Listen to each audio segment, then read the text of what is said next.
Hello everyone! For today's video, we will going to discuss the basic electrical hand tools and equipment in electrical installation and maintenance. Our learning objectives is by the end of the topic, the student is expected to 1. Identify the basic electrical hand tools and equipment. Number 2. Draw and label the basic electrical hand tools and equipment according to its specification, uses, and function. And last, value the importance of the basic electrical hand tools and equipment. Before we proceed to my discussion, I have to show you a video to watch carefully, and after the video, I will ask what your insight.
And now, let's go back to my discussion about tools and equipment.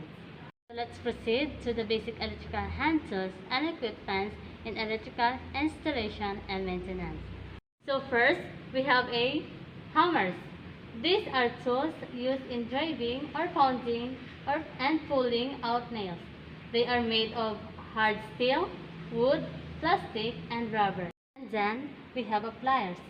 These are made from metal with insulators in the handle and used for cutting, twisting, bending, holding, and gripping wires and cables. And last, we have a Phillips screwdriver. This has a cross tip resembling a positive sign. This is used to drive screws with cross and slot heads. Those are the basic hand tools and equipment, so that will be the end of the discussion, and thank you for watching.